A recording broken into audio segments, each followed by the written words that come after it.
Here is something that should be impossible. For almost 400 years, ever since the Reformation tore Western Christianity into pieces, not one religious community of Protestants had ever been received back into Rome together as a single corporate body. The world assumes a wound that old and that deep simply cannot close. Most people take it for granted that once Christians divide, they stay divided for good. But in October of 1909, an entire community of Episcopal friars and sisters in New York did exactly that. They came home together, and the man who led them had hidden the whole secret inside a single word. He called it Atonement. And when he listened closely to that word, he heard three smaller words waiting inside it. At, one, meant reconciliation. Today, I want to trace three things. How a small band of friars and sisters bridged a divide 4 centuries wide. Why they placed the entire effort under the intercession of Mary, and how their story reaches all the way back to the ancient day of atonement, back to a single Hebrew word, kafar, meaning to cover, the word that first taught Israel how God makes us one. So let us name the real question. When we talk about Christian unity, what do we actually mean? Is it something we manufacture at a conference table, where everyone quietly agrees to disagree and nobody has to move? Or is it something far deeper, something that already exists, something we are simply being invited to return to? Think of a wide river that meets a fallen tree and splits into separate streams. Each stream still carries real water. Each is genuinely part of the river, but they no longer flow as one current.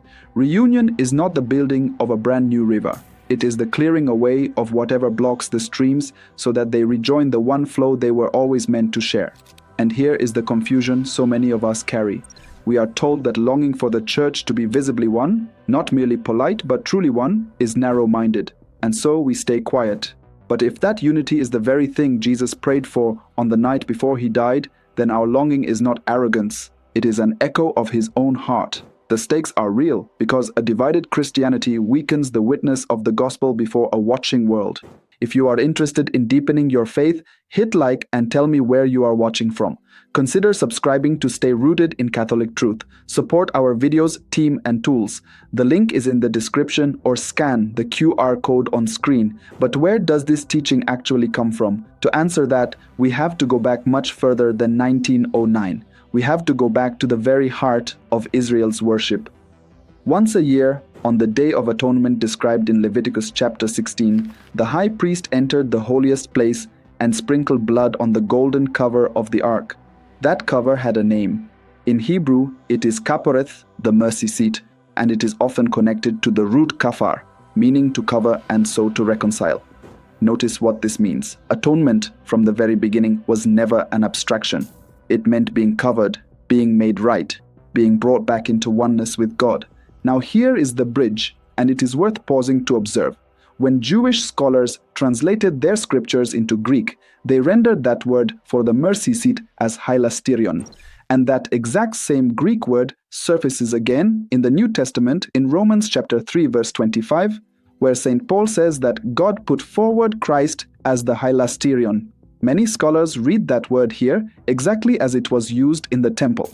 In other words, Jesus is the true mercy seat. The place where atonement happens is no longer a golden lid inside a tent. It is the body of the Lord upon the cross. The type was the mercy seat. The fulfillment is Christ himself. And the ancient hope did not stop at forgiveness. Israel also ached for the scattered tribes to be gathered home. In Ezekiel chapter 37, God tells the prophet to take 2 sticks, one for Judah, one for Joseph, and to join them into one in his hand. Centuries before Christ, in the second book of Maccabees, the people prayed that God would, in their own words, gather together our scattered people. Reconciliation with God and the reuniting of God's people were never two separate longings. They were always one single hope, and Jesus fulfills both at once. On the night before he died, he prayed in John chapter 17 verse 21 that they may all be one. And St. John tells us plainly that Jesus would die to gather into one the scattered children of God. Look carefully at what that means. The cross that atones is the very same cross that unites. The early church saw this with startling clarity. Consider the words of St. Cyprian of Carthage, writing in the 3rd century in North Africa, in his work on the unity of the church. He pointed to the seamless robe of Christ, the robe the soldiers refused to tear, and he said that Christ's garment, woven and united throughout, is not divided. The one robe was a sign of the one church, and the Catechism echoes him across the centuries, teaching in paragraph 820 that Christ always gives his church the gift of unity, yet the church must always pray and work to perfect it. Notice that these are not two competing ideas. Unity is a gift already given and a task still before us. So what does this mean practically for you today? Here is how it actually works. Christian unity is not something we engineer. It is a gift Christ has already won, and our task is to be drawn back into it through prayer and through a genuine conversion of heart. And that, it turns out, was the whole insight of an American Episcopal priest named Father Paul Watson. In 1898, together with Mother Lorana White, he founded a community at a place called Graymore in New York.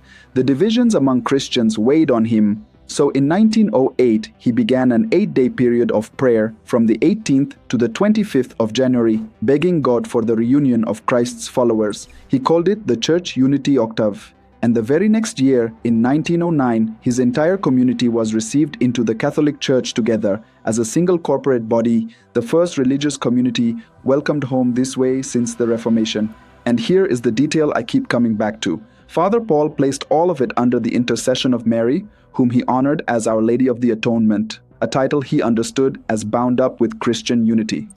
Later, in 1916, Pope Benedict XV extended that week of prayer to the whole church. What began with one small community on its knees now unfolds every January across the entire world as the week of prayer for Christian unity. And this is where the ancient temple meets the Catholic altar. The Day of Atonement happened once a year, and it had to be repeated again and again and again. But the letter to the Hebrews tells us that Christ entered the true sanctuary once for all. At every Mass, that one atonement is not repeated but represented, and the scattered are gathered into one body around one altar. The mercy seat of the temple becomes the altar of the Eucharist. Once you begin to see the Mass in this light, it changes the way you think about everything. Now let me add something many people miss. Today, this week of prayer is shaped by many hands, prepared each year by Christians of different communions praying side by side. But its origin was not a committee. It began in 1908 with one convert on his knees, begging God that others might come home. Decades later, in 1935, a French priest named Abbé Paul Couturier reshaped it into a broader prayer, that all may be one as Christ wills and by the means he wills. And that is the form much of the world prays today. If that history moves you, consider subscribing so these forgotten stories keep finding you, and think about praying even one day of that octave next January. So what can you actually do? You can pray for Christian unity by name. You can receive the Eucharist with fresh eyes, seeing it for what it truly is, the sacrament that makes us one. And you can treat every divided Christian you meet not as an opponent, but as a brother or sister whom Christ is calling home. Now, I recognize that some of you are already forming an objection. Some of my Protestant brothers and sisters would put it this way. Unity is real, but it is invisible. It is the spiritual bond of everyone who truly loves Jesus, and it does not require one visible church. That is a serious and sincere position, and it deserves a fair hearing. But listen closely to what Jesus actually prayed. He asked that they may all be one, so that the world may believe. And here is what that objection misses. An invisible unity that the world cannot see could never cause the world to believe. The oneness Christ prayed for has to be visible enough to become a witness. That is why the reuniting of Christians is not optional decoration. It is part of how the gospel itself is proclaimed. And we should speak with deep reverence about our Jewish brothers and sisters here. The whole language of atonement, the mercy seat, the longing to gather the scattered, all of it we received from Israel. We do not say the older covenant was rejected or set aside. St. Paul, in Romans chapter 11, teaches that we Gentiles are wild branches grafted into their cultivated tree. Their hope for the ingathering of God's people is a hope we now share, and we hold it with gratitude, never with pride. Through all of it, Christ remains at the center. He is the atonement. He is the one who gathers. So where does this leave us? Here is the thread that ties everything together. The mercy seat of the Old Testament, where blood once covered sin, was fulfilled in Christ, the true mercy seat, whose atonement both reconciles us to God and gathers us into one. And that fulfillment becomes real for you personally at the altar and in every prayer you offer for the healing of Christ's divided family. So this week, do 3 simple things. Pray even briefly for Christian unity. Open your Bible to John chapter 17 and read the prayer that Jesus prayed for you, and bring that intention to Mass, to the sacrament that turns the many into one. If this helped you, share it with a friend, subscribe, and check out our web app for daily Catholic resources and soul search. Remember this: atonement was always at one Ment, and the same blood that reconciled us to God is the blood that makes us one.